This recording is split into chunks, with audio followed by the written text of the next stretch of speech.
Баршаңызға қайырлы күн. Бүгін ерекше осындай кешкі асқа ас дайындайтын боламын және бар болғаны ет пен қамырдан әзірлейтін боламын. Тағам өте қарапайым және өте дәмді болып шығады. Ол үшін алдымен қамырға тұзды салып, үстіне жылы суды құйып, қамыр илеп аламыз. Кейде қыздар қауымы кешкі асқа не әзірлейміз деп ойланамыз. Ойланбай осы асты дайындап көріңіздер. Өзім де дайындап көрдім және сіздермен бөлісуге де жөн көрдім. Қамырды осылай илеп аламыз да ыдысты төңкеріп тынығуға қойып қоямыз. Одан кейін етті тураймыз. Етті енді кез келген еттің түрін қолдана беруге болады. Және тураған кезде ірілеу етіп тураймыз.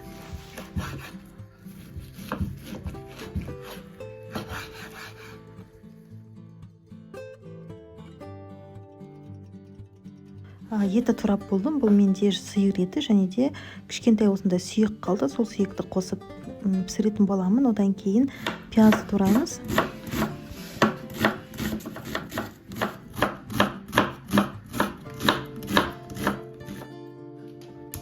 Етті де пиязды да турап алдым. Газды қосып алғаннан кейін оттың үстінде қазанды қойып, үстінен сұйық майды құйып, бағанағы тураған етімізді салып қуырамыз.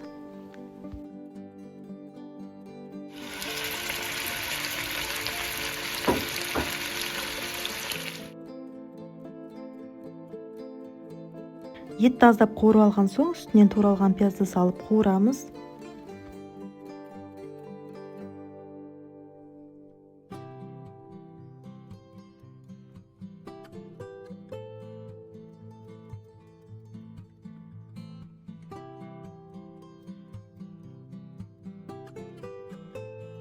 Ет пен пиязды араластырып, бетін жауып бұқтырып қоямыз. Қақпағын тағы да ашып көреміз, араластырамыз. Сөлі бөлініп, еттің осылай бұқтырылып жатыр. Бетін тағы да жауып, тағы да қуыратын боламыз. Енді ет пен пияз бұқтырылып жатқан кезде бағанағы илеген қамырымызды алып, бөліп екі бөлікке теңдей етіп жаямыз. Қамырымызды осылай дөңгелек етіп алып, ұнды сеуіп, жұқа етіп жаямыз.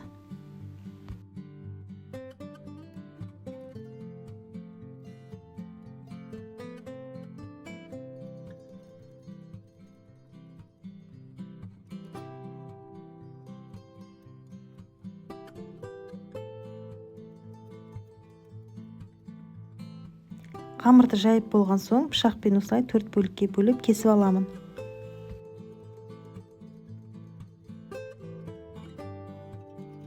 Және осылай қызып тұрған пештің астына, яғни төменгі бөлігіне қамырды салып осылай кептіріп аламыз. Кептірген кезде бір 30 секундқа дейін ғана ұстап кептіреміз. Және осылай білесіздер, ұнқұрдақты да осылай әзірлейміз. Қамырды осылай кептіріп алып, ұнқұрдақ әзірлесеңіз өте дәмді болып шығады. Мінекей етіміздің сөлі тартылып, осылай қуырылып жатыр. Тағы да бір рет араластырып, қазір үстінен су құямыз. Және достар, білесіздер, жалпы қамыр мен еттен дайындалған тағамның, қолдан әзірленген тағамның дәмі ерекше болады. Ұнқұрдақты да осылай әзірлеуге болады. Ол менің каналымда бар. Астына сілтемесін қалтыратын боламын. Кіріп қарасаңыздар болады. Етімізді әбден қуырып бұқтырып алдық. Енді қазір үстінен су құямын. Суды құйып, тағы да қайнатып, етіміз піскенше қайнатамыз.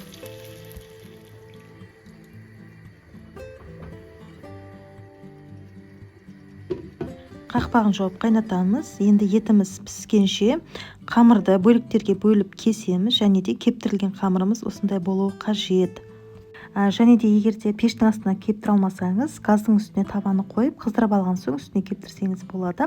Кептірген кезде көп ұстамаңыз. Егер де көп ұстасаңыз, қамырыңыз қатты кеуіп және сынғыш болып қалады. Кептірілген қамыр сорпаға салған кезде бір-біріне жабыспайтын болады. Сол себепті осылай қамырды кептіріп алып саласыздар.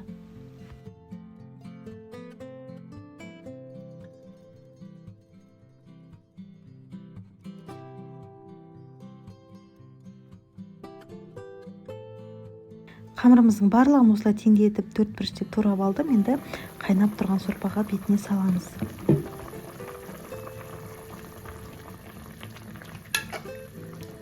Сорпамыз әбден қайнады, ет пісті. Енді дәмін көремін. Менде тұз алған ет болғандықтан тұздың дәмі шығып тұр, және аздап қана саламын, кішкене жетіспегендіктен.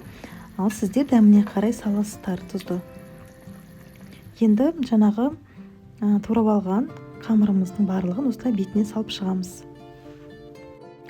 Және де қамырды салған кезде сорпамыз қатты қайнап тұруы қажет. Жоғарғы оттың үстінде қамырды салып 10 минуттай пісіреміз.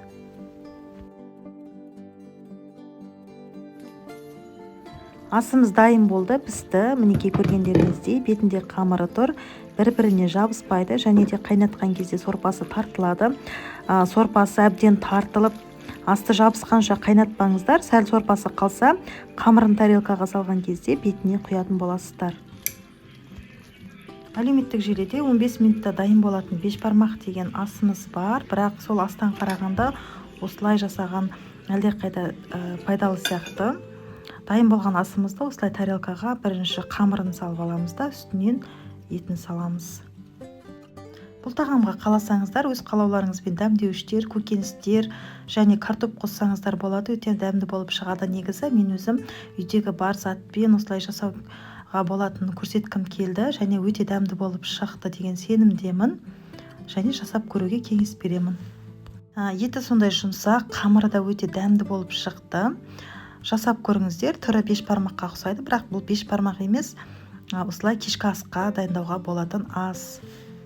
Достар, сіздерге осы видео рецепт ұнаған болса, маған лайк басып, комментарий жазып, тіркеліп қоюды ұмытпаңыздар. Келесі видеода кездескенше сау болыңыздар.